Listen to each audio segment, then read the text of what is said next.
तेजी से ले आने वाला प्रभु यीशु मसीह की अति पवित्र नाम में सब पवित्र लोगों को मसीह में देता हूँ। और भी एक दिन प्रभु का अनुग्रह से हमें मिला कि हम आनंद काल का तैयारी कर पाए। रोज रोज हम कितना मसीह को जीतता है, वही हमारा ओरिजिनल संबंध है, सच्चा है। हमने कितना मसीह को प्राप्त किया। प्रभु को चाहने वाले एक अच्छा दिल ये प्रभु की ओर से मिलता है। आज सवेरे उठने के बाद में अपना खोज क्या था, हम किसको खोज रहा था? वास्तव में हम प्रभु को खोज रहा था क्या? ये खोज करने वाला अनुभव बहुत अच्छी बात है। जब हम यूहन्ना का सुसमाचार में जब यीशु मसीह जाते वक्त यूहन्ना बपतिस्मा देने वाला कहा, देखो ये परमेश्वर का मेमना है करके जब बताया, उसके साथ खड़ा हुआ दो चेले लोग उस प्रभु यीशु के पीछे हो लिया और यीशु के पीछे आते हुए देखा। तब यीशु मसीह ने उसको पूछा, उसका यूहन्ना का सुसमाचार 12 अध्याय का 38 वचन में, यीशु ने मुड़कर उनको पीछे आते देखा और उनसे कहा, तुम किसकी खोज में हो?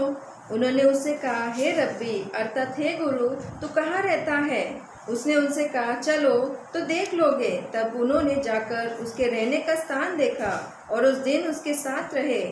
बस अभी यहाँ पर हम देखते हैं कि यहाँ पर यीशु मसीह जगत का पाप को उड़ा ले जाने वाला परमेश्वर का मेमना है।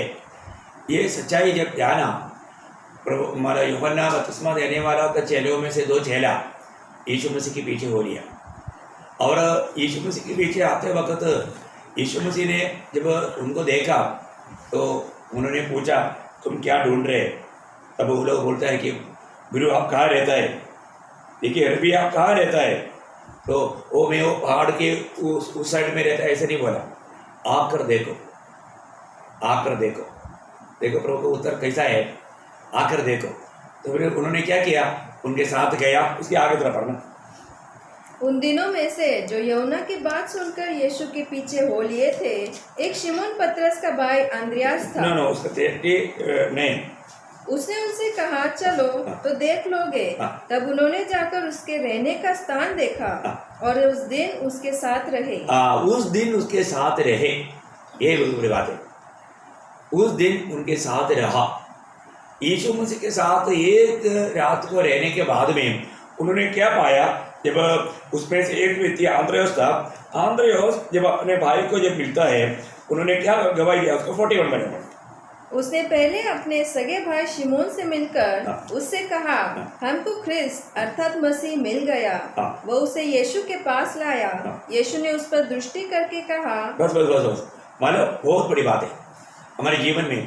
वो एक रात को प्रभु के साथ रहने के समय में प्रभु यीशु मसीह को उन्होंने पहचाना, अंद्रयास ने पहचाना कि यही मसीहा है। और अंद्रयास जाकर के अपना साहा भाई पतरस को कहता है, हमने मसीहा को पाया। कितना बड़ी बात है। मतलब हर बात प्रभु को जानने का इच्छा होना, ये बहुत बड़ी बात है। बहुत लोगों को अभी भी प्रभु को जानने की इच्छा नहीं। आज हमारे अंदर प्रभु को जानने की इच्छा है क्या? ऐसा कई लोगों के जीवन में हम देखता है कि मतलब उनके जीवन में ये इच्छा, प्रभु को जानने की इच्छा तक तो वास्तव में प्रभु जागृत करता है। क्योंकि जब फिलिपियों का पत्री उसका 2 अध्याय उसका 13 वचन में ये शब्द हर एक लोगों के लिए बहुत महत्वपूर्ण शब्द है। क्योंकि हमारा स्वयं हमको प्रभु को जानने की इच्छा नहीं हुआ, ये इच्छा तक हमारे में जो कार्य डाला है प्रभु ने डाला। वास्तव में हम लोग कितना धन्य लोग हैं, ये बात को समझना चाहिए। जो भी उद्धार पाए हुए लोग हैं वो बहुत महान लोग हैं, बहुत प्रभु का प्रिय लोग हैं। यहाँ पर फिलिपियों 2 अध्याय का 13 वचन, क्योंकि परमेश्वर ही है जिसने अपनी सुइच्छा निमित्त तुम्हारे मन में इच्छा और काम दोनों बातों के करने का प्रभाव डाला है। प्रभाव कौन डाला है? प्रभु ने डाला। प्रभु को जानने के प्रति ये इच्छा प्रभु ने डाला, परंतु वो इच्छा को हम नहीं खत्म कर, वो इच्छा में बना रहना। ऐसे एक इच्छा हमारे दिल में आने के बाद में हम उस बात के पीछे लगना चाहिए। ये इच्छा बहुत अच्छी बात है। हमारे जीवन में अभी भी हमने बोलता है कि हमारा उद्धार हुआ, परंतु अभी भी हमको प्रभु को प्राप्त करने की इच्छा है क्या? प्रभु ने हमें हमारे अंदर डाला हुआ इच्छा बुझ गया क्या? सही प्रकार मैं आज प्रभु का खोज में है क्या? क्योंकि मतलब प्रभु का खोज में रहने वाले लोग कौन प्रभु को पाएगा? जब यिर्मयाह नबी की किताब में यिर्मयाह उसका 29 अध्याय का 13 वचन पढ़ना। यिर्मयाह 29 का 13। तुम मुझे ढूंढोगे और पाओगे भी, क्योंकि तुम अपने संपूर्ण मन से मेरे पास आओगे। देखा, मतलब जो संपूर्ण मन से ढूंढेगा वो पाएगा। बोलने का अर्थ वहां पर यह है की उसको मराठी मिल गया तो थोड़ा मराठी में पढ़ेगा। तुम्ही मला शरण याल आणि पूर्ण जीवे भावे माझ्या शोधास लागाल, तेव्हा मी तुम्हाला पाहीन। ये और क्लियर है। मतलब जो व्यक्ति पूरा तन मन से, पूरा दिल से, पूरा मन से प्रभु का खोज में रहेगा उसको प्रभु मिलेगा। आज मैं किस प्रकार प्रभु का खोज में है? हमें मतलब सुसमाचार मिला, प्रभु को ग्रहण किया, मैंने उद्धार पाया, इतना में तसल्ली में मत रहना। अभी भी हमें प्रभु को रोज प्राप्त करना है, हमें प्रभु का जानकारी में बढ़ते जाना है। रोज रोज हमें प्रभु को प्राप्त करना चाहिए। यीशु मसीह हमें कहाँ तक प्राप्त हुआ, ये बात को हमें परखना है। प्रभु को प्राप्त करना है तो वहाँ पर एक व्यवस्था है कि पूरे मन से, पूरा दिल से। आज मैं प्रभु को पूरा दिल से खोज करता है क्या? सवेरे उठने के बाद में मेरे दिल में मैं प्रभु का खोज में लेके रहूँगा, मैं आज और भी मैं प्रभु को प्राप्त करूँगा, ऐसा एक अनुभव हमारे जीवन में है क्या? प्रभु ऐसा लोगों को चाहता है। प्रभु ऐसे लोगों से बहुत प्यार भी करता है ना। जब नीति वचन का किताब उसकी 8 अध्याय का 17 वचन पढ़ना। नीति वचन 8 अध्याय का 17 वचन। जो मुझसे प्रेम रखते हैं उनसे मैं भी प्रेम रखता हूँ, और जो मुझको यत्न से तड़के उठकर खोजते हैं वे मुझे पाते हैं। देखा, आज सवेरे उठ करके प्रभु का खोज किया। सवेरे तड़के उठ के मैं सवेरे उठ करके प्रभु खोज में लगा रहता हूँ। प्रभु क्या कहता है मैं उसको सुनूं, मैं उस प्रभु को और भी जानूं। प्रियो, हमें रोज सवेरे अगर हम प्रभु को प्यार करता है तो प्रभु का उपस्थिति आपको बहुत अच्छा लगता है। प्रभु का उपस्थिति आज आपको अच्छा लगता है, प्रभु का खोज में आप लेके रहते हैं, आपको नींद अच्छा लगता है या प्रभु का उपस्थिति अच्छा लगता है? आप सोचो, कई लोगों को सवेरे उठ करके सवेरे अर्ली मॉर्निंग बोलने का तो बहुत सही सवेरे बोलने का अर्थ है। सही में जिसको प्रभु को प्राप्त करने के लिए इच्छा रहता है वो अर्ली मॉर्निंग उठ करके प्रभु को खोज में लेगा रहता है। ऐसे होना चाहिए, क्योंकि ये प्रभु का एक व्यवस्था है। हमने बोला प्रभु नियम का परमेश्वर है। जो सच्चा दिल से प्रभु का खोज में रहेगा प्रभु उसको ही मिलेगा। तो आज ये इच्छा प्रभु ने बहुत लोगों के अंदर दिया है, पर तो फिर भी वो उसके अनुसार नहीं चलता। आपको मालूम है जब पुराने नियम में भी पवित्र लोगों को जो व्यवस्था दिया था, अनुवाद का किताब व्यवस्था विवरण उसका 4 अध्याय का 29 वचन, डिट्रोनॉमी चैप्टर 4 वर्स 29 अनुवाद या व्यवस्था विवरण 4 अध्याय का 29 वचन पढ़ना। परंतु वहाँ भी यदि तुम अपने परमेश्वर यहोवा को ढूंढोगे तो वह तुमको मिल जाएगा। शर्त यह है कि तुम अपने पूरे मन से और अपने सारे प्राण से उसे ढूंढो। हाँ देखा, पूरी मन से और सारे प्राण से उसको ढूंढो। बहुत अच्छी बात है। हमारे जीवन में मतलब प्रभु हमारा जीवन में ऐसे काम करता है, प्रभु को प्राप्त करने के लिए एक इच्छा प्रभु हमारे अंदर डालता है। आज भी उस प्रभु को जानने का इच्छा हमारे अंदर है क्या? प्रभु को प्राप्त करने के बाद, उद्धार कर पाने के बाद प्रभु हमेशा हर एक बातों से बढ़कर मैं प्रभु को प्राप्त करूँ, ऐसा एक लक्ष्य। मैं प्रभु को प्रसन्न करके जीवन बिताना, प्रभु का खोज में लगा रहना, तन मन से उसको प्राप्त करने के लिए अपना जीवन एक ऐसा एक भूख और प्यास के साथ, उस तड़प के साथ हम प्रभु के पीछे लेना चाहिए। प्रभु देखता है ऐसे लोगों से प्रभु को बहुत प्रसन्नता है। जब हम देखते हैं कि लूका का सुसमाचार 19 अध्याय में एक आपको याद होगा, एक सक्काई नाम का व्यक्ति, वो व्यक्ति उसके दिल में उसका 19 अध्याय का 3रा वचन पढ़ता। वो यीशु को देखना चाहता था। देखा, वो यीशु को देखना चाहता था। उसका भी अंदर प्रभु ने एक बहुत बड़ा भूख प्यास डाला। ठीक है, वो व्यक्ति ऐसे व्यक्ति को मतलब कैसा देखना के लिए दिल आया, एक अचंभा बात है। क्योंकि ये जक्कई कौन था? जक्कई मतलब प्रभु को देखने लायक एक व्यक्ति नहीं था, मतलब नॉर्मल रीति में सामाजिक के अनुसार सोचेगा तो, क्योंकि भले बात वो यहूदी था तो भी वो एक चुंगी लेने वाला व्यक्ति था। सिर्फ सादा चुंगी लेने वाला नहीं, चुंगी लेने वालों का भी एक सरदार था। तो ऐसा व्यक्ति आपको मालूम है, मालूम यहूदियों के बीच में ऐसे लोगों से लोग बहुत नफरत करता है, क्योंकि एक टैक्स कलेक्टर बोलेगा तो वो बहुत लूटता है लोगों को, जो भी गवर्नमेंट बताया उसमें ज़्यादा लूटता है, इसलिए बहुत लोग उसको नफरत करता है। ऐसा कहा जाता है कि कभी भी चुंगी लेने वालों को अपने बच्चों में अगर उनका बेटा कितना भी अच्छा है, सुंदर है, तो भी अपना बेटी नहीं देगा, और शायद कितना भी धनवान हो, तो उन लोग इतना नफरत करते थे। ऐसे एक मालूम ग्रुप था चुंगी लेने वाला। अभी जक्कई एक यहूदी होकर के भी वो एक चुंगी लेने वाला, इतना ही नहीं उसका सरदार था, और बोलता है उसका पहला वजन में वो धनी था, वो धनी भी था। अभी आप सोचो, उसका धंधा ही एकदम रूट से बाहर है, प्रभु का लोगों के लिए एक योग्य वाला धंधा नहीं था, और दूसरी बात वो धनी भी था। आपको मालूम है आज दुनिया में जिसके पास धन है वो कभी भी प्रभु के पीछे नहीं जाता, लेकिन यहाँ पर ये जक्कई के दिल में प्रभु ने इच्छा जागृत किया। सच्चाई वो है, जैसे हमने फिलिपियों 2:13 में जो अभी पढ़ा था, प्रभु को जानने के लिए, प्रभु से मिलने के लिए उसके दिल में प्रभु ने एक इच्छा डाल दिया। वो इच्छा के अनुसार प्रभु उस एरियो में आकर के बाहर आकर के जब जक्कई ने सुना, वो एकदम भागा। लेकिन वहां पर जाने के बाद में क्या हुआ, हम देखते हैं कि वो नाटा था, वो भीड़ के कारण प्रभु को देख नहीं पाया। लेकिन सही में प्रभु ने जिसका दिल में काम किया है, कुछ भी रुकावट है तो भी वो पार करके भागेगा। मैं भी मेरा मसीह जीवन के आरंभ में मैं आपको बताना चाहता हूँ, प्रभु ने मुझे मेरे अंदर ये प्यास डाला था। इसलिए मैं जब छुट्टी में गया था, साधारण डेली में छुट्टी में जाने के टाइम पर मेरा दोस्तों के साथ घूम करके दुनियादारी में घूमता था, और मेरे अंदर ये प्यास आने के बाद में उस समय में वहाँ पर इस जगह पर मेरा वचन ध्यान है करके सुना, तो मैं 1 हफ्ता का प्रोग्राम में उसमें चला गया। मैं बोला मुझे प्रभु का वचन जानना है, प्रभु को जानना है, मुझे प्रभु प्राप्त होना है। एक तो वो प्यास प्रभु ने दिया। इसके बाद में मुझे मालूम पड़ा कि और 1 हफ्ते के बाद में उसका एक ग्रोथ भी है, ग्रोथ ध्यान भी है। तो मैं बोला चलो उसमें भी भाग लेते। मैं उधर रह करके उसमें भी भाग लिया।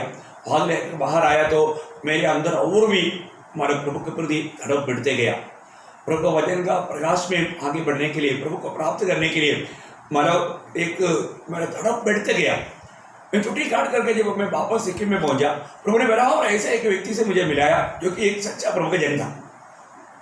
बाकी जो मैंने जो भी किया वो रोमन कैथोलिक में उनका बीच में होने वाला करिश्माटिक मूवमेंट्स में होने वाला ध्यान अटेंड किया, और उन लोगों ने बहुत अच्छा वचन से बताया, लेकिन मेरा प्यास वास्तव में बढ़ते गया। लेकिन जब ऐसा मैंने सिक्किम में गया, मुझे एक भाई मिला, वो भाई ने मुझे इतना अच्छी तरह प्रभु का वचन से जब बताया तो मैं एकदम टूट फूट कर रोने लगा। मुझे प्रभु इतना प्यार करता है। मेरा प्रभु मेरे लिए स्वर्ग छोड़कर ये दुनिया में आकर के मेरे लिए मेरा भावों को अपने ऊपर लेकर के बलिदान हुआ, मेरे लिए वो प्रायश्चित किया, मेरे लिए वो मारा गया, मेरे लिए इतना भयंकर रीति में मतलब घाव किया गया। तो ये सारे बात जाना, मैं एकदम टूट फूट कर रोने लगा। मैंने सच्चा दिल से प्रभु को मेरा पाप कबूल करके प्रभु को अपने जीवन दे दिया, अपने दिल में ग्रहण किया। जब से प्यारा यीशु आया मेरे जीवन बदल गया। मैं आपको बताना चाहता हूँ प्रियो, एक बहुत बड़ा एक अनोखा अनुभव है। पूर्ण रूप में एकदम जीवन बदल गया, एक नया सृष्टि बना। उस दिन प्रभु आलय मुझे मिल गया, और उस दिन से मैं वापस प्रभु का खोज में है। आज तक वो खोज बढ़ते जा रहा है। कितना अधिक, क्योंकि पूरा पवित्र शास्त्र में यीशु मसीह भरा हुआ है। ये वचन कितना भी ध्यान करने के समय में और भी अधिक प्रभु का प्रकाश मिलते जाता है। वो कितना भी मिलने से मतलब और भी उसको खोज में लगा रहने के लिए दिल में उत्साह बढ़ते जा रहा है। अभी तक थोड़ा भी घटा नहीं। मेरा एक जीवन का समय मैं प्रभु के साथ, उसका वचन के साथ मैं प्रभु में रहता हूँ। कितना अनोखी बात है। अभी भी कितना भी ध्यान करने के बाद, कितना भी बार बाइबल पढ़ने के बाद में मुझे ऐसा लगता है कि अभी भी मैंने कुछ भी नहीं जाना, अभी मुझे बहुत कुछ जानना है। इतना अच्छी बात है प्रिय। ये एक भूख प्यास, अभी जक्कई के अंदर प्रभु ने एक भूख प्यास डाला। जगाई देखा, अरे ये भीड़ में जाकर के मैं प्रभु को नहीं देख पाएगा, तो उन्होंने निराश होकर घर में नहीं गया। वो एक धनवान व्यक्ति है, वो एक बड़ा मतलब पदवी में रहने वाले व्यक्ति है उन लोगों का, उस समाज के अनुसार, लेकिन वो भागा। अभी आप सोचिए एक नाटा व्यक्ति भाग रहा है तो लोग भी क्या बोलेगा, लेकिन ये लोग, ये जो भीड़ चलने से बढ़ करके वो तेजी से भागा।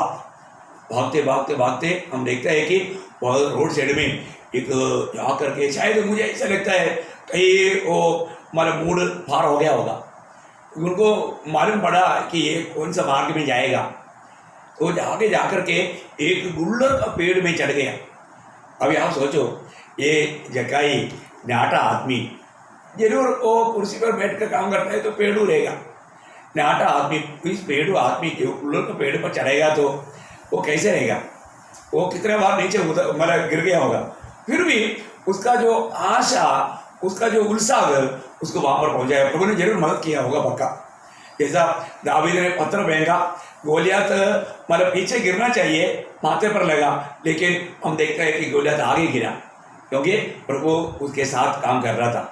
जब दावीद का पत्थर जैसे गोलियत का सिर पर लगा, उसी समय में प्रभु ने पीछे से एक मार मारा, बस उसका खत्म हो गया। नहीं तो ये पत्थर लगने से गोलियत नहीं मरता, वो इतना बड़ा दानव था, लेकिन प्रभु ने पीछे से एक थप्पड़ मारा, इसलिए वो आया कि आगे गिरा। कोई भी माथे पर मार लगता है तो पीछे गिरना चाहिए स्वाभाविक रीति में, पर तो हम देखते हैं कि गोलियत आगे गिरा। इसी प्रकार यहाँ पर अभी जकाई चढ़ने की उतना कोशिश करता है, उतना नीचे आता है। मेरे को लगता है प्रभु ने उसको हाथ दिया होगा, चलो बेटे तो जहाँ चाहता है चलो, है वो पीछे से मदद किया, वो कैसे भी है उस गुल्लर का पेड़ में जाकर बैठ गया। हम देखते हैं कि अभी उसका दिल में तड़प बढ़ गया, वो और भीड़ का आवाज आ रहा है, यही मार्ग में आ रहा है, मैं सही मार्ग में, मैं सही स्थान में बैठा है, ऐसा वो सोच करके उसका एक ही लक्ष्य है, मैं उस यीशु मसीह को देखूं, मैं उस प्रभु को देखूं। उसका दिल में तड़प बढ़ गया। और हम देखते हैं कि जैसा यीशु मसीह चलते हुए आया, यीशु मसीह उस पेड़ के नीचे आया, उधर ही रुक गया है, रुक करके प्रभु ऊपर दृष्टि किया। इस समय लोग भी सोचा होगा, क्योंकि सबका दृष्टि या ध्यान पूरा प्रमुख के ऊपर है, कोई किसी ने भी नहीं देखा जकाई पेड़ के ऊपर बैठा है, परंतु प्रभु जाना भी, प्रभु ये जानता है।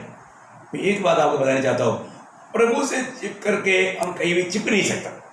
अभी एक्चुअली मतलब जकाई की इच्छा था प्रभु मुझे ना देखे, है ना। यहाँ पर यिर्मयाह की किताब उसका 23 अध्याय है, उसका 23 अध्याय, उसका 24 वचन तक।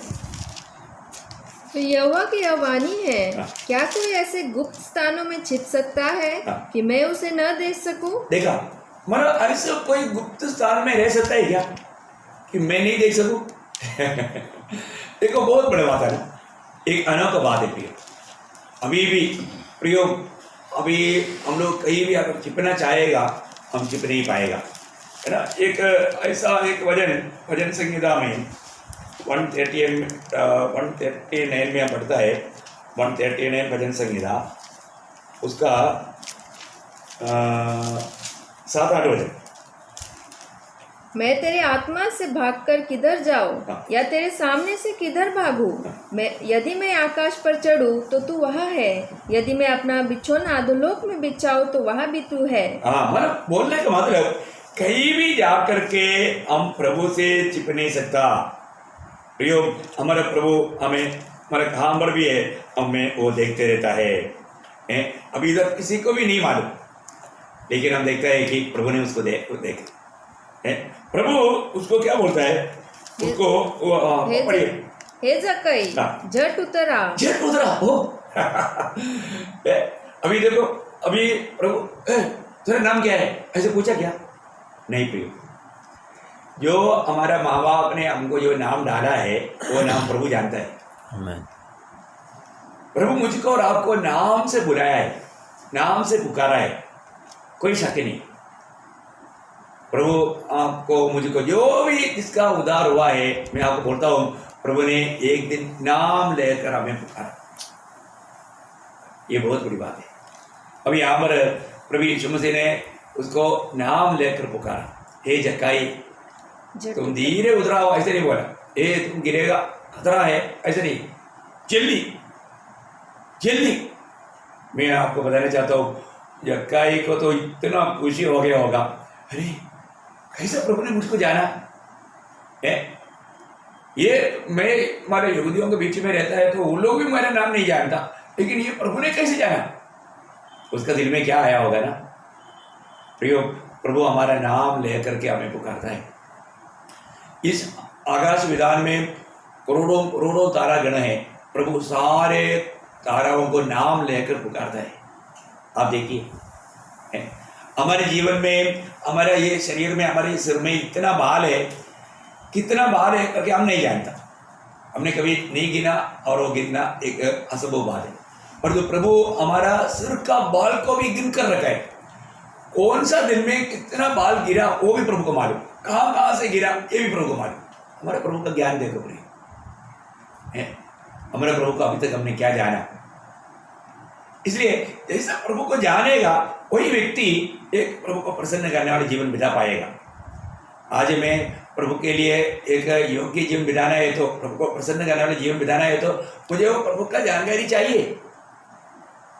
यह हम देखते हैं कि जक्काई एकदम इतना आनंदित हो गया। जक्काई का घर, जब वो जक्काई के घर में रहना चाहा, देखिए उस समय में दुनिया के लोग क्या कर रहे हैं, मतलब उसका साथ हो जाए। यह देखकर सब लोग कुड़कुड़ाकर कहने लगे, वह तो एक पापी मनुष्य के यहाँ जा उतरा है। देखा लोग क्या क्या बोलते हैं। प्रियो, प्रभु यीशु मसीह पापियों को उद्धार करने के लिए आया, यही सबसे बड़ी बात है। वहाँ पर लोग यीशु मसीह उसके साथ उनके घर में रहने के लिए गया है, तो अब देखो जक्काई को सिर्फ देखने का इच्छा था, और तो प्रभु ने वहाँ पर क्या बोला जक्काई को, आज मतलब उसका आज इस घर में उद्धार नहीं 5 बजे।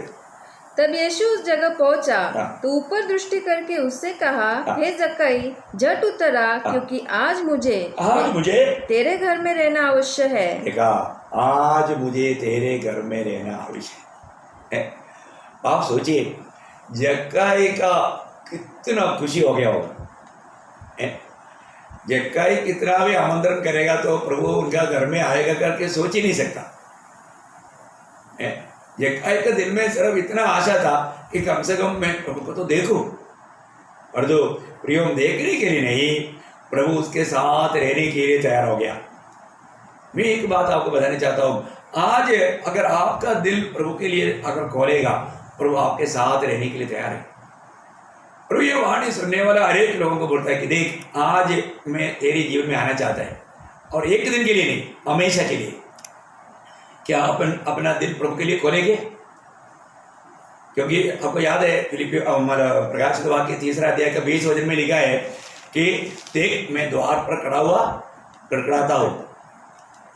अभी इस वक्त ये वचन सुनने वाला सबको, जिन्होंने अभी तक अगर प्रभु को दिल नहीं दिया है, तो उनके लिए वाणी क्या पढ़े? देख मैं द्वार पर खड़ा हुआ खटखटाता हूँ, यदि कोई मेरा शब्द सुनकर द्वार खोलेगा तो मैं उसके पास भीतर आकर उसके साथ भोजन करूंगा और वो मेरे साथ। बोलने का अर्थ क्या है प्रियो? वो हमारे साथ रहने के लिए तैयार है आज और हमेशा के लिए। इतना महान प्रभु हमारे साथ रहने के लिए तैयार है, और तो हम उस प्रभु को लेने के लिए तैयार नहीं, उस प्रभु को स्वीकारने के लिए तैयार नहीं। आज बहुत लोगों का जीवन का एक बहुत बड़ा धोखा ऐसा है। प्रभु हमारे साथ रहना चाहता है तो हम अपना दिल प्रभु को देने के लिए तैयार है क्या? और वास्तव में प्रभु को अपना दिल दिया है कि नहीं? आज आपका दिल की राजा होकर के यीशु मसीह आपका जीवन में है क्या? ये बात को परखना पड़ेगा। आज भी बहुत लोग प्रभु के पास आना नहीं, पास में भी तक आना नहीं चाहता। क्यों नहीं चाहता? क्योंकि वो प्रभु के बारे में जानकारी रखता है, पर वो प्रभु के पास नहीं आना चाहता, है ना। यूहन्ना का सुसमाचार उसका 3 अध्याय का 18 वचन, यूहन्ना 3 का 18। जो उस पर विश्वास करता है उस पर दंड की आज्ञा नहीं होती, उसका 20 वचन पढ़िए। क्योंकि जो कोई बुराई करता है वो ज्योति से बैर रखता है और ज्योति के निकट नहीं आता। देखा, ज्योति की निकट नहीं आता। ऐसा न हो कि उसके कामों पर दोष लगाया जाए। देखिए, प्रभु के पास आना नहीं चाहता, प्रभु के पास आ गया है तो उनका पाप और बुराई वो उनको प्रकट हो जाएगा, इसलिए उन्हें आना नहीं चाहता। कितना दुख भरा बात है। आज भी प्रभु हमें सबको अपने पास बुला रहा है, लेकिन बहुत लोग प्रभु के निकट नहीं आता, प्रभु को अपना दिल नहीं देता, क्योंकि उनको प्रभु से बढ़कर, अभी 18 से पढ़िए, जो उस पर विश्वास करता है उस पर दंड की आज्ञा नहीं होती, पर जो उस पर विश्वास नहीं करता वह दोषी ठहर चुका, इसलिए कि उसने परमेश्वर के एकलौते पुत्र के नाम पर विश्वास नहीं किया। आगे और दंड की आज्ञा का कारण यह है कि ज्योति जगत में आई है और मनुष्य ने अंधकार को ज्योति से अधिक प्रिय जाना, क्योंकि उनके काम बुरे थे। देखा, मतलब लोग प्रभु को बिल्कुल नहीं चाहता। लोग जो भी भक्ति करता है वो भक्ति प्रभु को ग्रहण योग्य नहीं, क्योंकि अपना बुराइयों को छोड़ने के लिए वो तैयार नहीं, वास्तव में प्रभु यीशु मसीह को अपना दिल देने के लिए तैयार नहीं। वो चाहे तो प्रभु को कुछ दान देगा, प्रियो प्रभु को किसी का दान का जरूरत नहीं।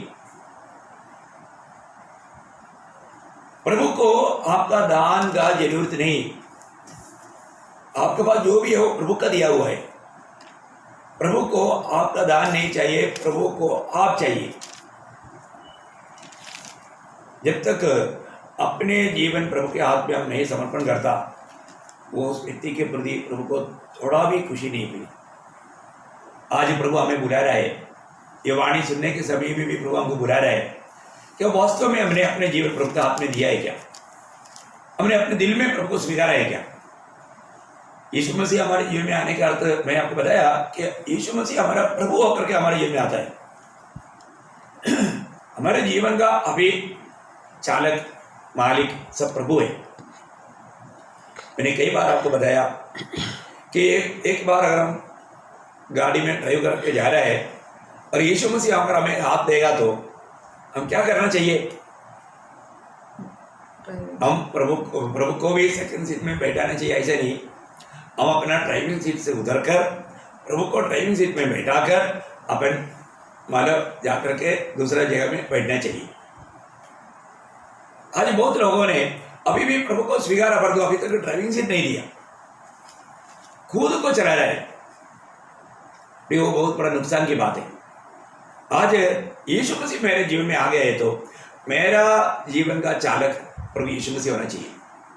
और ऐसा नहीं है वो एक सच्चा मसीह जीवन नहीं बिता सकता, प्रभु को महिमा देने वाला एक जीवन कभी नहीं हो सकता।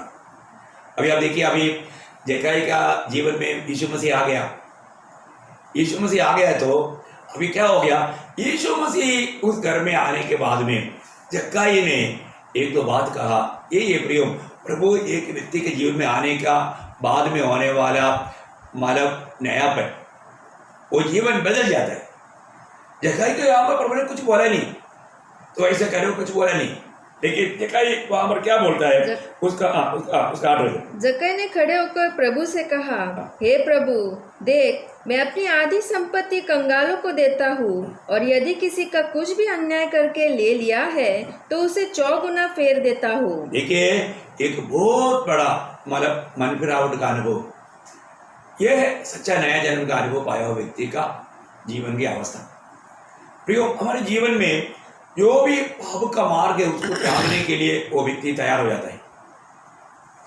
अभी आपको मालूम है कि ये जक्कई अभी आगे को उसको वो काम का अभी इच्छा नहीं।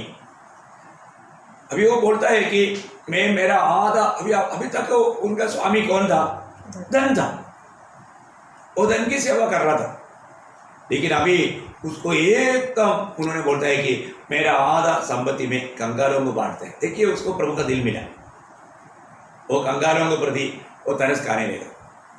और बाकी वो बोलता है कि उसको खुद मालूम है मैं बहुत लोगों से बहुत जबरदस्ती मार्ग में मतलब जो लायक की गिरी में नहीं, अर्थव्यवस्था में मैंने पाया है, वो सारे बात व्यवस्था आता है 4 गुना वापस लौटाना, वो 4 गुना देने के लिए वो तैयार हो गया। आप देखिए कितना अनोखा बात है। आज बहुत लोग प्रभु में आने के बाद उनके जीवन में कुछ भी बदलाव नहीं, कुछ भी चेंजेस नहीं। प्रियो, ऐसा जीवन वो प्रभु को प्राप्त किया वो जीवन है करके अपन गवाही नहीं दे पाएगा। हम प्रभु में आ गए हैं तो हमारे जीवन बदलना चाहिए। पर तो बहुत लोग प्रभु में आ गया, पहले भी 8 बजे तक सोता था, अभी भी 8 बजे तक सोता है। पहले भी एक पट्टी के रूप में बाइबल पढ़ता था, अभी भी वही में बाइबल पढ़ता है। पहले दिन में माला सोने से पहले एक बार छोटा प्रार्थना करता था, अभी भी वही छोटा प्रार्थना में समाप्त है। प्रियो, आपका जीवन अगर नहीं बदला, आप को प्रभु का वचन कभी भी धोखा नहीं देता। प्रभु को पाया हुआ व्यक्ति का जीवन पक्का बदला हुआ जीवन है। तो आज मेरा जीवन बदला है कि नहीं? अभी हम देखते हैं कि यहाँ पर जक्कई को किसी ने, प्रभु ने कुछ नहीं बोला, पर वो एकदम एक बड़ा घोषणा किया, प्रभु को महिमा देने वाला घोषणा, प्रभु प्रसन्न होने वाला घोषणा। तब वहां प्रभु आप क्या बोलता है? तब यीशु ने उससे कहा, आज इस घर में उद्धार आया है। देखा, आज इस घर में उद्धार आया है, इसलिए कि यह भी अब्राहम का एक पुत्र है। देखा, ये भी अब्राहम का पुत्र है। देखिए, ये भी अब्राहम का पुत्र है, ये भी अब्राहम का विश्वास रखते हैं, क्योंकि तभी वो इस प्रकार का घोषणा कर पाए।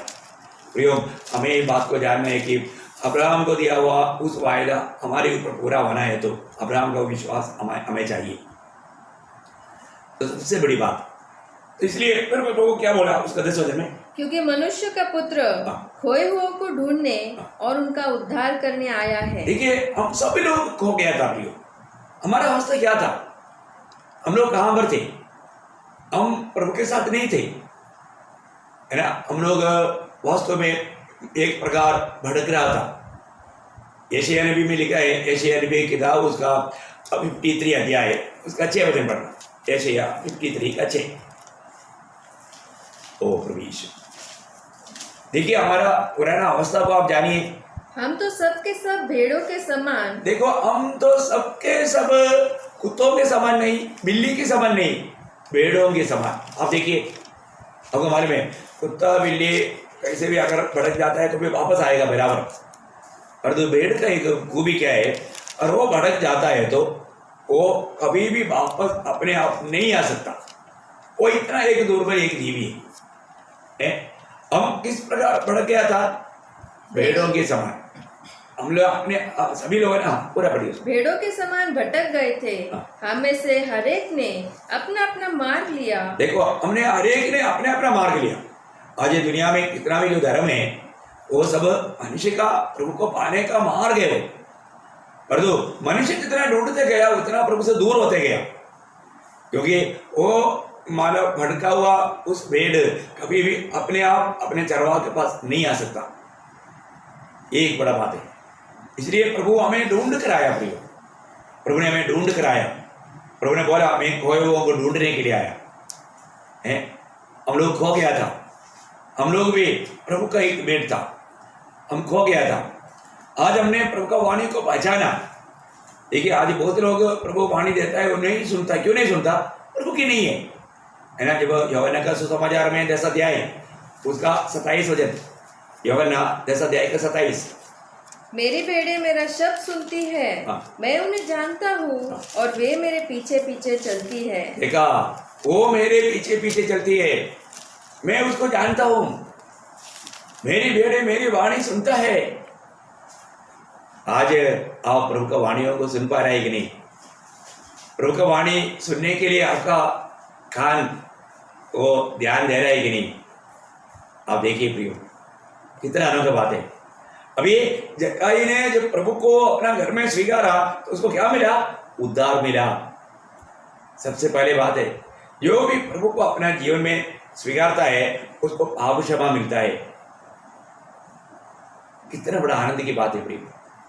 वो इतना आनंद से उमड़ने लगा। हमें मिला हुआ जो व्यक्ति को जो उद्धार मिला है, उद्धार के आनंद से बढ़कर के आनंद है ही नहीं प्रिय। जब भी पाप करता है तो वो आनंद नष्ट हो जाता है। आपको याद होगा जब प्रभु का दिल का जैसा दावीद जब पाप किया, जब भजन संहिता 51 अध्याय उसका 12 वचन, अपने किए हुए उद्धार का हर्ष मुझे फिर से दे। देखा, मतलब उस उद्धार का हर्ष या उद्धार का आनंद दावीद को नष्ट हो गया। हमारे जीवन में ये बात को जानना, आज मैं सच्चा आनंदित है क्या? मुझे प्रभु का उपस्थिति अच्छा लगता है क्या? मुझे प्रभु का वचन अच्छा लगता है क्या? मतलब प्रभु का दिया हुआ वो सच्चा आनंद, उद्धार का आनंद मुझे में आज राज करता है क्या? प्रभु ने दिया हुआ आनंद है प्रिय। ये आनंद आपको मालूम है, जब यूहन्ना का सुसमाचार 16 अध्याय का 22 वचन में, यूहन्ना का सुसमाचार 16 अध्याय उसका 22 वचन पढ़ना।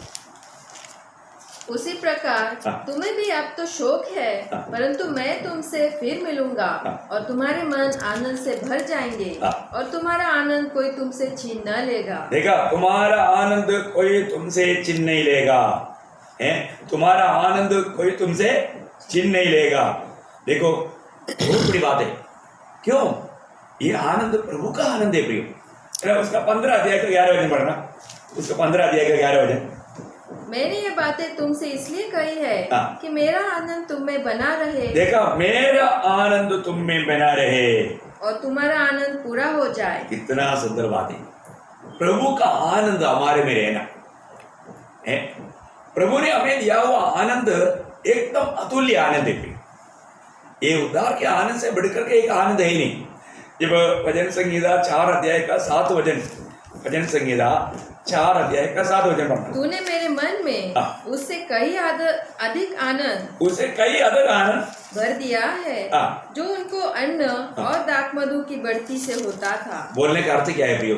ये दुनिया का कोई भी संपत्त, धन दौलत मिलने से बढ़कर आनंद प्रभु अपने भक्तों के दिल में डाल दिया है। आज आप देखिए, आज ये आनंद हमारे दिल में है क्या? आज भी हम बहुत मसीह लोगों को देखते हैं तो उनके चेहरे में कोई आनंद नहीं, बहुत दुखी और निराश रहता है। क्यों है? क्योंकि वो जरूर, मतलब ये आनंद नष्ट नहीं होता, पर तो हम नष्ट कर सकता है। नष्ट कब करता है? जब हम पाप करता है। उद्धार नष्ट नहीं होता, उद्धार का आनंद नष्ट होता है। अभी दावीद का क्या हुआ? दावीद ने जब पाप किया, दावीद का उद्धार का आनंद नष्ट हो गया। वो आनंद उसने वापस पूछा। प्रियो, हमारा कोई भी अवस्था हमारा आनंद नहीं लूट सकता। हर एक परिस्थितियों में प्रभु का भक्त आनंदित रहेगा। उसका एक गवाही के शब्द हबक्कूक बोलता है, हबक्कूक 3 अध्याय का 17-18 वचन। क्या वचन है? चारों तरफ प्रतिकूल आने दो, परंतु प्रभु का एक भक्त कभी भी वो आनंद नष्ट नहीं कर सकता, वो आनंद खो नहीं सकता है। आप देखिए, आप पढ़िए इसको। क्योंकि चाहे अंजीर के वृक्ष में फूल न लगे और न दाखलताओं में फल लगे, जलपाई के वृक्ष से केवल धोखा पाया जाए और खेतों में अन्न न उपजे, भेड़शालाओं में भेड़ बकरियों न रहे और न थानों में गाय बैल हो, तो भी मैं यहोवा के कारण आनंदित और मगन रहूंगा। देखा, बोलने का और आगे, और अपने उद्धारकर्ता परमेश्वर के द्वारा अति प्रसन्न रहूंगा। क्या बात है प्रिय! अपना उद्धार करता परमेश्वर के द्वारा मैं अति प्रसन्न रहूंगा, मैं आनंदित और मगन रहूंगा। मेरे जीवन में चारों तरफ से प्रतिकूल आएगा तो भी प्रियो, एक उद्धार पाया हुआ व्यक्ति को, आज आपको मालूम है, आज एक कोरोना के कारण ऐसा बहुत लोग, बहुत प्रकार, हमारा आर्थिक रीति में ऐसा बहुत प्रकार लोग सतावट में, तकलीफ में, परंतु प्रभु के जन प्रभु में आनंदित है, अपना उद्धारकर्ता में आनंदित है, क्योंकि वो हमारे साथ है। हमारा जीवन कितना धन्य जीवन है प्रिय। ये दुनिया में और किसी को ना मिलने वाला इतना अनोखा पदवी प्रभु ने हमको दिया है, क्योंकि आज हम प्रभु का संतान है, हम प्रभु का बेटा बेटी है। ये जानकारी तक कितना हमें आनंद देता है। एक समय में हम आपका गुलाम थे, फिर आज भी अगर जो व्यक्ति प्रभु के मार्ग को छोड़ देता है, यीशु मसीह के सिर के अधीन में नहीं रहता, उस सिर को थामा नहीं रहता, वो लोग भाव में गिर करके वो एक मृत्यु का अनुभव में चला जाता है, दुखदायक अनुभव में चला जाता है। एक बात, प्रभु में बुलाहट पाया, ये बात अच्छी बात है, और तो प्रभु में बुलाहट पाने के बाद प्रियो प्रभु में बना रहना ये हमारा कर्तव्य है। और हम प्रभु में बना नहीं रहेगा। देखो, उत्पत्ति की किताब में कितना आनंद का वो बगीचा था, एदन बगीचा आनंद का बगीचा था। और तो उस बगीचा से बाहर जाने का कारण क्या है? पाप, मृत्यु आया। मृत्यु का मतलब प्रभु हमसे दूर होना है, हम प्रभु से दूर जाए। प्रभु से दूर जाने वाला अनुभव पाप लाया। प्रभु ने क्लियर बोला था ना, उत्पत्ति किताब उसका 2 अध्याय का 17 वचन। पर भले या बुरे के ज्ञान का जो हाँ। वृक्ष है हाँ। उसका फल तो कभी न खाना, हाँ। क्योंकि जिस दिन तो उसका फल खाएगा उसी दिन अवश्य मर जाएगा। देखिए, मतलब प्रभु ने क्लियर बोला। अगर अभी देखो कितना आनंद था, बहुत बहुत खुशी था। मैं तो बोलता हूँ उस निष्पाप युग में आदम हवा ने कितना आनंद से रहता था, परंतु जब पाप आया वो सारा आनंद खत्म हो गया। वो आनंद अभी मृत्यु का दिशा में बदल गया। एक दूसरे को आरोप लगाने लगा, एक दूसरे की बुराई करने लगा। आप देखिए प्रियो, है कितना एक भयंकर अवस्था है।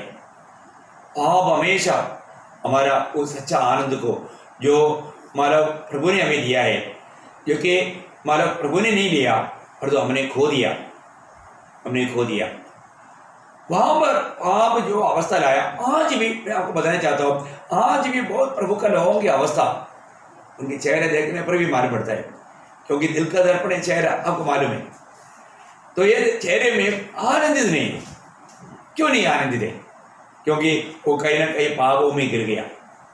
अभी वो प्रभु की आत्मा के अनुसार नहीं चलता, वो अपनी मनमानी में जीवन बिताता है, अपनी बुद्धि के सहारे में चलता है, अपने शरीर की अभिलाषा में चलता है।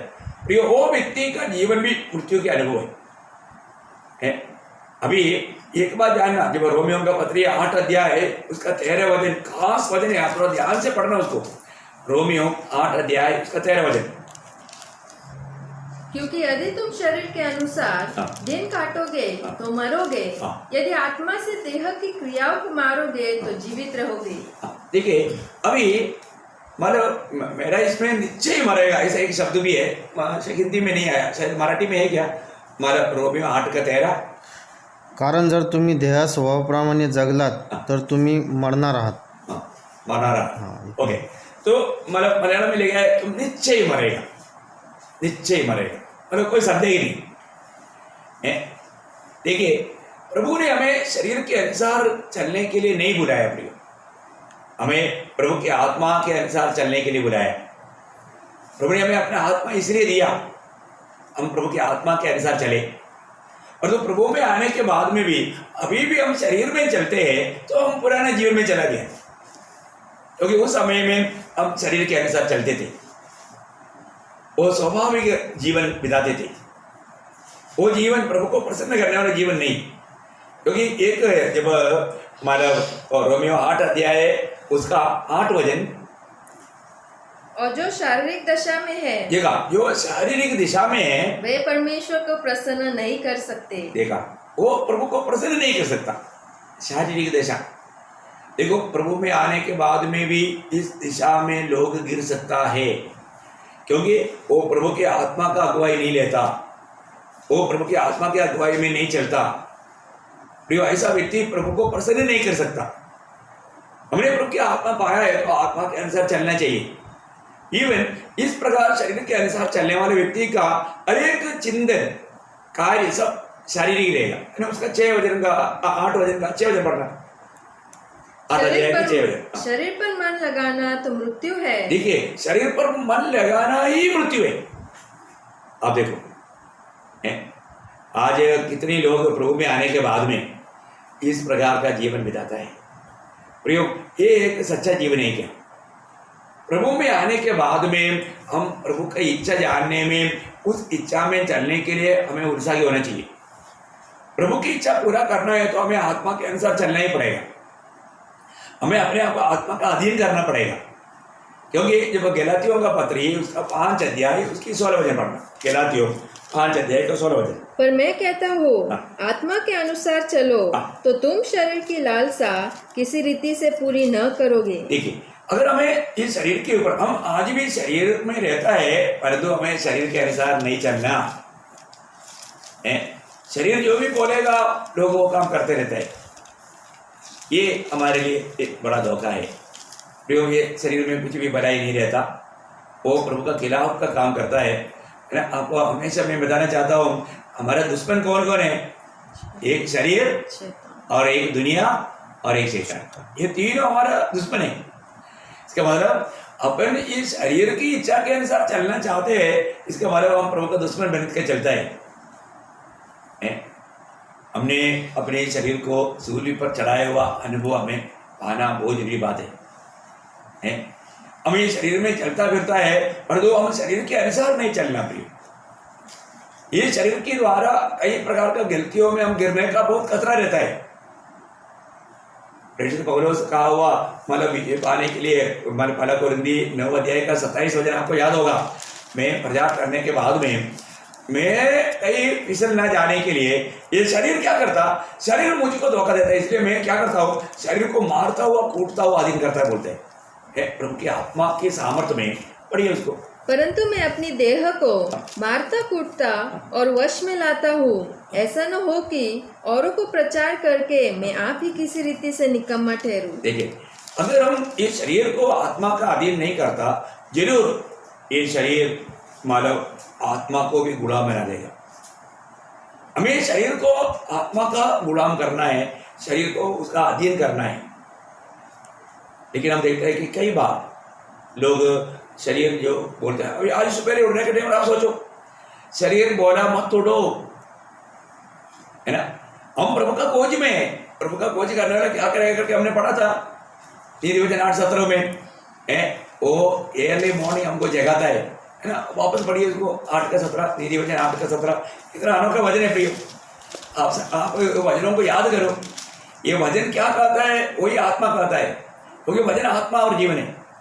जो मुझको यत्न से तड़के उठकर खोजते हैं, वे मुझे पाते हैं। देखा, आज भी अगर हमें प्रभु को प्राप्त करना है तो अभी मैंने प्रभु को पाया, प्रभु से पाया, मैं वही बात आपको बांट रहा हूँ। उसके लिए मैं सुबह उठा, मतलब ये मेरा कोई परिश्रम नहीं, प्रभु ने मुझे उठाया। और प्रभु नहीं उठाया तो मैं कभी नहीं उठता। प्रभु सुबह जगाया, जगाने के बाद में जरूर मेरे शरीर बोलता है टाइम कुछ नहीं हुआ, थोड़ा सा पट्टी मार करके थोड़ा और सो जाओ 5 मिनट। और उसकी बात सुनेगा, वो 5 मिनट 1.5 घंटा 2 घंटा हो जाएगा। 3 बजे उठने वाला फिर वापस 5 बजे उठेगा, 2 घंटा वो मतलब खाएगा, नुकसान करेगा। प्रभु ने अगर हमें जगाया, इसके बाद में फिर कभी भी मतलब सोने के लिए नहीं जाना, क्योंकि वो शरीर की इच्छा है। तो हम सुबह से लेकर के शरीर की इच्छा पूरा करता है। आज अब मैं किसकी इच्छा में, आज मैं प्रभु के साथ एक विश्वासियों की जीवन बिता पा रहा है कि नहीं, ये बहुत बड़ी बात है। प्रभु ने हमें कई काम सौंपा है, आज क्या मैं उन कामों में विश्वासी हो गया क्या? ये शरीर कभी भी हमें एक विजयी जीवन बिताने नहीं देता, प्रभु के साथ विश्वासियों के रहने नहीं देता। अगर शरीर के अनुसार चलेगा वो हमेशा धोखा ही देगा। आपको मालूम है, शरीर प्रभु ना चाहने वाला बहुत बातों के पीछे भागना चाहता है। शरीर का काम बोल करके बोलता है, जब गलातियों के पत्री में है ना, शरीर का काम, शरीर कुछ काम करता है। वो क्या का काम करता है? गलातियों 5 अध्याय का 19 से 21।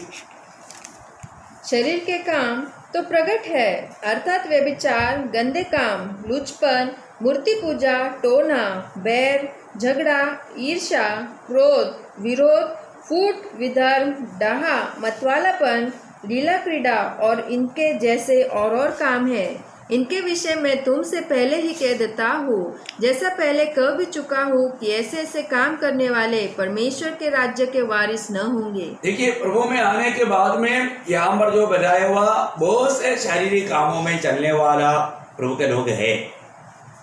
प्रिय, उसको क्या कहूँ, उन लोगों को क्या कहूँ? दूसरे से झगड़ा करके, बैर करके, नफरत करके, एक प्रभु का नाम निंदा करने वाला अवस्था, कितना दुखदायक अवस्था है, कितना दुखदायक अवस्था है। और प्रभु का अनुग्रह के द्वारा हमारा उद्धार होने के बाद में हम कितना अधिक अपने आप को नम्र और दीन करके प्रभु का हाथ में समर्पण करना चाहिए। अपने अंगों को प्रभु की महिमा के लिए इस्तेमाल करने के लिए एक सुगंधदायक बलिदान करके चढ़ाना हमारा कर्तव्य है। उसमें हम कहाँ तक विजय प्राप्त कर रहे हैं, आज के दिन सवेरे उठने के बाद में मैंने मेरे अंगों को प्रभु के लिए अर्पण किया है क्या? समर्पण करना है प्रिय। अपने अंगों को, अपने शरीर को प्रभु के लिए समर्पण करो, है ना। रोमियो 12:1 में भी क्या बोला? ये शरीर को क्या करना है? इसलिए भाइयों, हाँ। मैं तुमसे परमेश्वर की दया स्मरण दिलाकर विनती करता हूँ कि अपने शरीरों को जीवित और पवित्र और परमेश्वर को भावता हुआ बलिदान करके चढ़ाओ। मतलब उसको प्रभु के लिए चढ़ाओ, उसको प्रभु के लिए चढ़ाओ या उसको समर्पण करो। प्रभु के लिए अर्पण किया है तो फिर प्रभु के महिमा के लिए इस्तेमाल होना चाहिए। वही बात उसका 6 अध्याय का 13 वचन देखिए। शरीर को यहाँ पर बोला, अभी एक एक अंगों को बोला, पढ़िए। और न अपने अंगों को अधर्म के हथियार होने के लिए पाप को सौंपो, पर अपने आप को मरे हुए से जी उठा हुआ जानकर परमेश्वर को सौंपो, और अपने अंगों को धर्म के हथियार होने के लिए परमेश्वर को सौंपो। प्रभु को सौंपो या प्रभु को अर्पण करो। प्रभु को अर्पण करना भी उसका 19 वचन 6 का 19। मैं तुम्हारी शारीरिक दुर्बलता के कारण मनुष्य की रीति पर कहता हूँ, जैसे तुमने अपने अंगों को कुकर्म के लिए। एक समय में हम इन अंगों से कुकर्म, प्रभु ना चाहने वाला बुरे काम पाप करते थे, अशुद्धता और कुकर्म के दास करके सौंपा था, वैसे ही अब अपने अंगों को पवित्रता के लिए धर्म के दास करके सौंप दो। एक बहुत बड़ा चेतावनी प्रभु यहाँ पर देता है।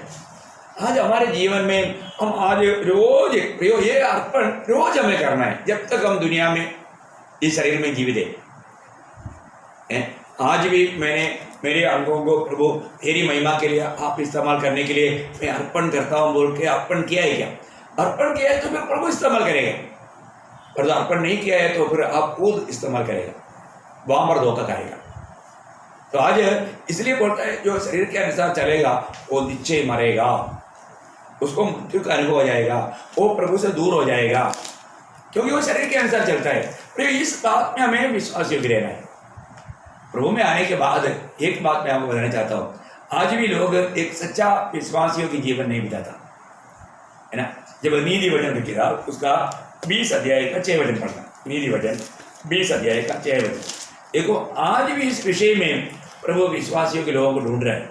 बहुत से मनुष्य अपनी कृपा का प्रचार करते हैं, परंतु सच्चा पुरुष कौन पा सकता है? देखा यहाँ पर सच्चा पुरुष करके लिखा, सच्चा पुरुष या विश्वास योग्य व्यक्ति, एक बहुत बड़ी बात है। मुझे मालूम नहीं मराठी में क्या लिखा है। जब नीति वचन 20 अध्याय का 6 वचन, नीति वचन 20 अध्याय का 6 वचन बहुत बड़ी बात है। मैं आपको बताना चाहता हूँ प्रियो, वचन ध्यान।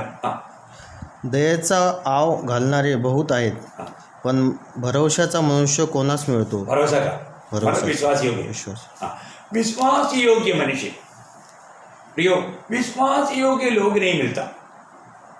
सब लोग मतलब दिखावा में अपने आप को विश्वास योग्य दिखाना चाहता है, और जो लोग विश्वास योग्य नहीं।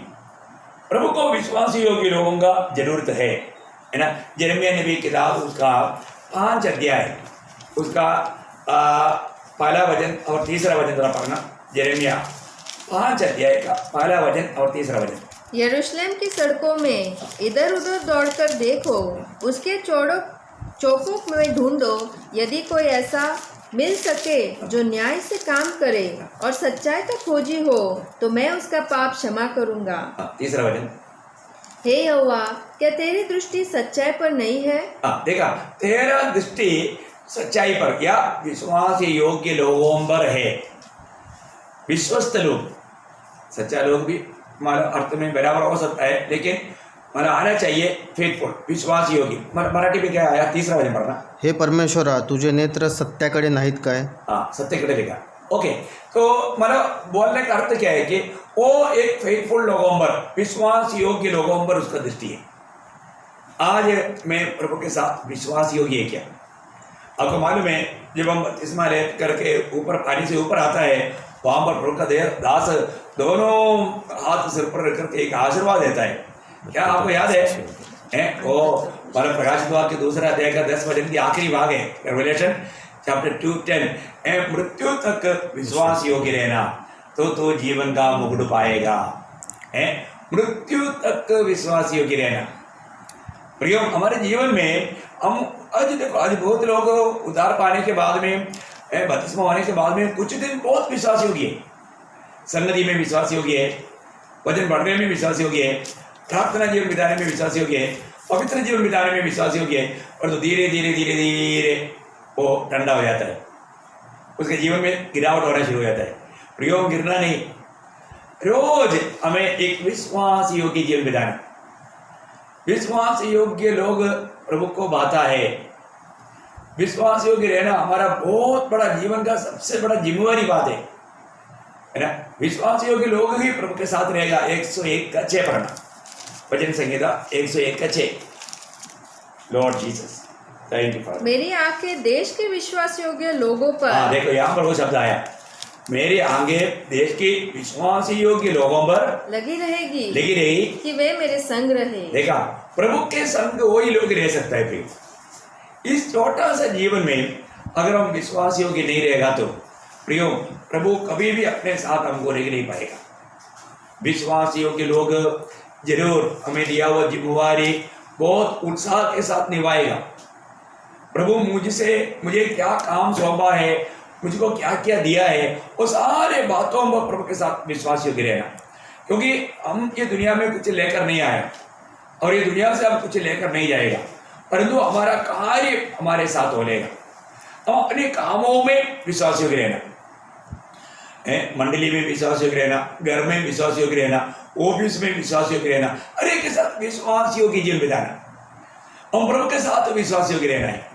प्रभु ने जो हमें काम दिया वो काम को विश्वास योग्यता के साथ निभाना। क्योंकि प्रभु उस दिन, जिस दिन प्रभु जब आएगा, उस समय में प्रभु हमें क्या बोलना चाहिए। जब मत्ती 25 अध्याय आपको याद होगा, 25 अध्याय का 21 और 23 वचन में प्रभु उन दासों को बोलता है, भले और विश्वास योग्य दास, है ना। मत्ती 25 अध्याय का 21 वचन पढ़िए। उसके स्वामी ने उससे कहा, धन्य हे अच्छे और विश्वास योग्य दास, तू थोड़े में विश्वास योग्य रहा, मैं तुझे बहुत वस्तुओं का अधिकारी बनाऊंगा, अपने स्वामी के आनंद में सहभागी हो। देखिए, उस दास को आनंद काल प्रभु के संग रहने का मौका मिला, जो विश्वास योग्य था। विश्वास योग्य दासों को प्रभु अपने संग रहेगा। और तो उम्र एक विश्वासघाती मिला, उसका 24 वचन पढ़ना। तब जिसको एक तोड़ा मिला था, उसने आकर कहा, हे स्वामी, मैं तुझे जानता था कि तू कठोर मनुष्य है। तू देखिए उसका शब्द ही कैसे है प्रभु के बारे में, तो कठोर है, बोलते हैं कठोर। तू जहाँ कहीं नहीं बोता वहाँ काटता है, और जहाँ नहीं छींटता वहीं से बटोरता है। उसके स्वामी ने उससे उत्तर दिया, हे दुष्ट और आलसी दास, जब तू यह जानता था कि जहाँ मैंने नहीं बोया वहाँ। पहले बात उसको प्रभु बोलता है दुष्ट और आलसी दास। देखिए, और उसका 30 वचन, और इस निकम्मे दास को, इस निकम्मा दास को बाहर के अंधेरे में डाल दो। देखा, बाहर के अंधेरे में, जहाँ रोना और दांत पीसना होगा। बोले का अर्थ क्या है ना, उसको वो कठोर सजा मिलने वाला है, कठोर सजा मिलने वाला है। देखिए प्रियो, हमारे जीवन में मतलब आपको मालूम है, नरक में भी कई जगह है, उसमें जो सबसे ज्यादा कठिन सजा मिलने वाला जगह में जाने का योग्य बनेगा। आप सोचो, एकदम बाहर का अंधेरे में, बहुत भयंकर अवस्था। आज हम प्रभु के साथ विश्वास योग्य जीवन बिता पा रहे हैं कि नहीं, यह बात को हमें परखना है। प्रभु में बुरा पाने के बाद में एक विश्वास योग्य जीवन बिताना। आपको मालूम है अब्राहम के बारे में क्या लिखा, आपको मालूम है?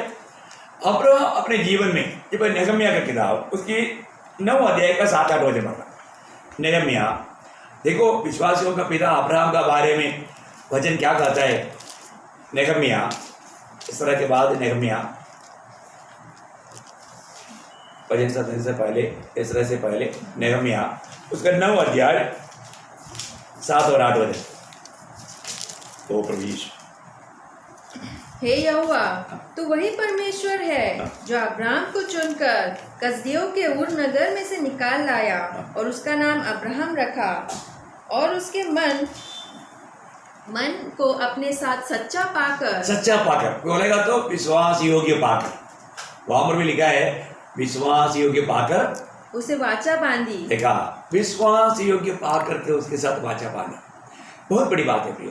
प्रभु हर एक पीढ़ी में विश्वास योग्य लोगों को ढूंढता है। आपको मालूम है मूसा के बारे में वचन क्या लगा है? मोसेस के बारे में नंबर गणना का किताब उसका 12 अध्याय का 7 वचन। मतलब मैं आपको प्रोत्साहन करने के लिए प्रभु ने इस्तेमाल किया हुआ दासों का एक बात वो देखेगा तो लोग विश्वास योग्य रहा। मूसा के बारे में नंबर या गणना 12 अध्याय उसका 7 वचन। परंतु मेरा दास मूसा ऐसा नहीं है, हाँ। वह तो मेरे सब घरानों में विश्वास योग्य है। देखा, मेरे सारे घरानों में विश्वास योग्य है। कितना सुंदर बात है। विश्वास प्रभु ने जैसा कहा मूसा ने ऐसे काम किया। बहुत सुंदर बात है। प्रिय, आज हमारे जीवन कैसा है? एक विश्वास योग्य जीवन बिताने वाले व्यक्ति को विरोधी कितना दोष ढूंढेगा तो भी नहीं मिलेगा। प्रिय लोग आजकल क्या है, दोष लगाने के पीछे लगा हुआ है। दानियल के बारे में आपको याद होगा, दानियल की विरोधी लोग दानियल को कैसे भी मतलब नीचे गिराने के लिए उस पर दोष ढूंढा। लेकिन वहां पर एक शब्द लिखा है दानियल 6 का 4 में, दानियल की किताब उसका 6 अध्याय का 4 वचन बहुत सुंदर है। आप पढ़िए उसको। तब अध्यक्ष और अधिपति राजकार्य के विषय में दानियल के विरुद्ध दोष ढूंढने लगे, परंतु वह विश्वास योग्य था और उसके काम में कोई भूल या दोष न निकला। देखा, वो विश्वास योग्य था, इसलिए विश्वास योग्य दानियल पर कोई भी दोष ढूंढना चाहा तो विरोधियों को नहीं मिला। ये बात कितना अनोखी बात है। हम पर दोष लगाने वाला झूठा मूठ का दोष लगाएगा, परंतु प्रियो वास्तव में ढूंढ कर आएगा तो सच नहीं करके निकलेगा। हमें एक विश्वास योग्य जीवन बिताना प्रियो। प्रभु आज भी ऐसा लोगों को ढूंढता है। प्रभु की सेवा मिला हुआ प्रभु का दास लोग प्रभु के साथ विश्वास योग्य रहना प्रियो एक बहुत मतलब गहरा बात है, एक बड़ा जिम्मेवारी की बात है। जब पहला कोरिन्थी 4 अध्याय का 1-2 वचन में पौलुस गवाही देता है कि मानो प्रभु ने हमें इतना अनोखा सेवकाई दिया, वो सेवकों में क्या चाहिए। पहला कोरिन्थी 4 अध्याय का 1-2 वचन। मनुष्य हमें मसीह के सेवक और परमेश्वर के भेदों के भंडारी समझे, फिर यह भंडारी में यह बात देखी जाती है कि वह विश्वास योग्य हो। देखा, वो विश्वास योग्य होना चाहिए। प्रभु विश्वास योग्य लोगों को आज भी ढूंढता है। फिर हमें प्रभु का सच्चाई को प्रकाशन में देना है तो वो सच्चाई की बात सच्चा दिल से व्यवहार करने वाला व्यक्ति होना चाहिए। आपको मालूम है, अनेक पवित्र लोगों को प्रभु परखता है, जांचता है। प्रभु परखते बिना हम विश्वास योग्य है कि नहीं, ऐसा लोगों को प्रभु नियुक्त करता है। आजकल प्रभु नियुक्त किया वाला काम मिलता। कितने लोग बोलेंगे कि प्रभु ने मुझे नियुक्त किया, है ना? वो कोई संगठन का वक्ता रहेगा, धर्म की वक्ता रहेगा, पर जो प्रभु ने नियुक्त किया हुआ आज का पीढ़ी में लोग प्रभु की सत्य वचन को जैसा है वैसा सिखाने वाले लोग आज नहीं मिलता। मैंने किसी को नहीं देखा। कोई भी पूछेगा तो हाँ मैं तो आईपीसी का है, मैं तो चर्च ऑफ बोर्ड का है, मैं असेंबलीज ऑफ बोर्ड का है, मैं ऐसे एक संगठन का है, परंतु मैं प्रभु का है करके कहने वाला, प्रभु ने मुझको नियुक्त किया ऐसा कहने वाले लोगों को मैंने मतलब मुझे नहीं मिला। बहुत एक आधा मतलब कई इधर उधर मिलता है, परंतु मैंने नासिक में कभी नहीं पाया। एक बात मैं आपको बताना चाहता हूँ, प्रभु की सेवा प्रभु की ओर से नियुक्त किया हुआ लाभों के द्वारा ही प्रभु करता है। यह बात मुझे मालूम है बहुत लोगों को अच्छा नहीं लगेगा, लेकिन आपको अच्छा लगो बुरा लगो, और यह बात सत्य वचन है, ये प्रभु का सत्य वचन है। प्रभु का काम के लिए लोगों को नियुक्त करता है। पहले प्रभु उसको परखता है। कैसे परखते हैं मालूम है? जब लूका का सुसमाचार उसका 16 अध्याय उसका 11 से 13 पढ़ना। लूका का सुसमाचार 16 अध्याय का 11 से 13। इसलिए जब तुम अधर्म के धन में सच्चे न ठहरे तो सच्चा धन तुम्हें कौन सौंपेगा? और यदि तुम पराये धन में सच्चे न ठहरे तो जो तुम्हारा है उसे तुम्हें कौन देगा? कोई दास 2 स्वामियों की सेवा नहीं कर सकता, क्योंकि वह तो एक से बैर और दूसरे से प्रेम रखेगा, या एक से मिला रहेगा और दूसरे को तुच्छ जानेगा।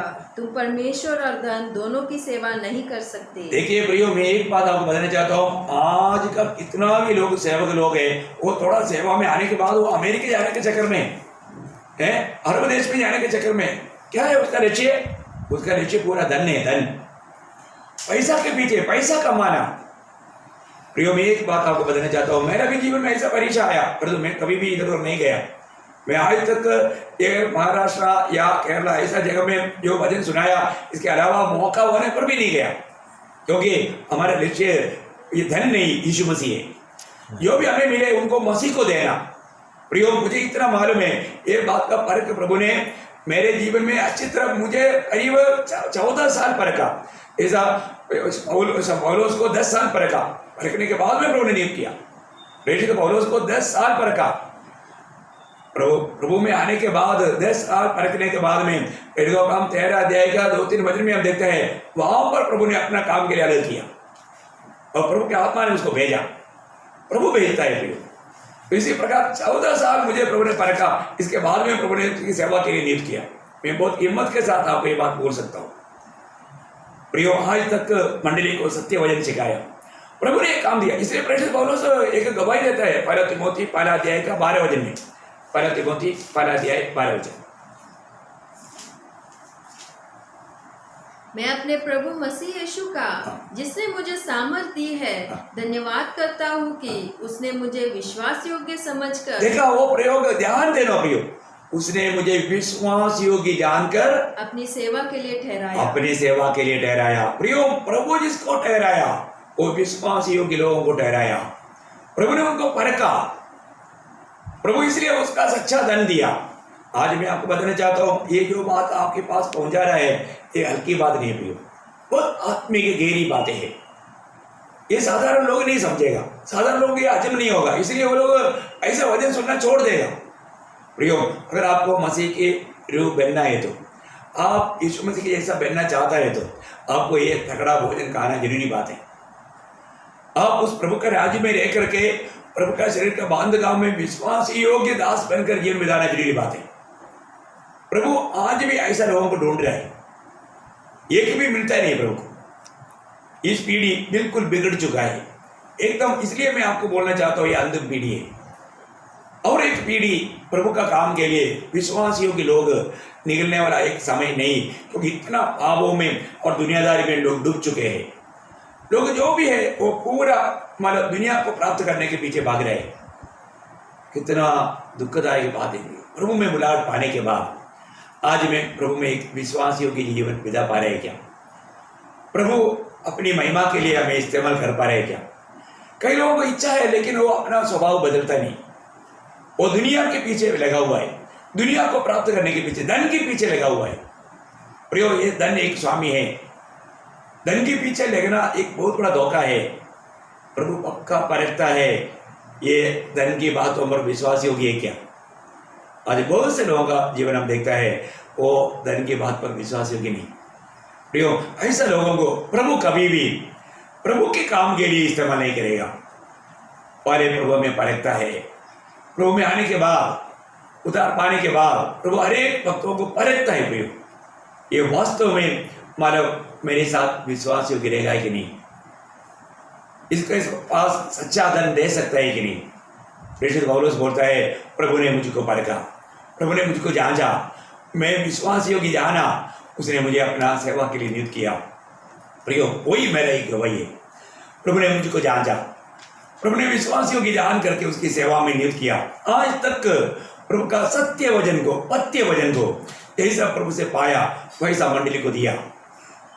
सुनने वाला सब लोग विश्वास योग्य नहीं रहा तो उनकी बात है, परंतु आज तक जो वचन प्रभु ने मंडली को देने के लिए दिया वही वचन आज तक मैंने सुनाया। आज भी वही बात को मैं सुनाता हूँ। मैं प्रभु में बहुत आनंदित हूँ। प्रभु ने कुछ विश्वास योग्य लोगों को मंडली में दिया है। मैं नहीं बोलता सबके सब विश्वास योग्य है करके, लेकिन अभी भी विश्वासघाती लोग हैं। प्रियो, ऐसा लोगों को प्रभु अपना महिमा के लिए इस्तेमाल नहीं करेगा। आप बुलाहट पाने के बाद में हर बात में विश्वास योग्य रहना, प्रियो, विश्वास योग्य रहना। हमें एक दिन प्रभु के न्याय संघ के सामने खड़ा होना है। उस समय में प्रभु हमें देख करके बोलना चाहिए, भले और विश्वास योग्य दास। प्रियो, इससे बढ़कर के और क्या चाहिए? छोटी छोटी बातों में विश्वास योग्य रहना। प्रियो, प्रभु हमें बड़ी बड़ी बातें सौंपने जा रहा है, हमें बड़ी बड़ी बात मिलने जा रहा है। वो बात को प्राप्त करने की तैयारी करना, उसके लिए प्रभु ने आज का दिन दिया। आज के दिन भी मिला हुआ अवसर नष्ट ना करते हुए प्रभु की इच्छा में बना रहेगा उसके आगमन की बाट जोड़ने के लिए इन वचनों के द्वारा प्रभु आप सबको सहायता करे। प्रभु का अनुग्रह की दृष्टि आप पर हमेशा बना रहे।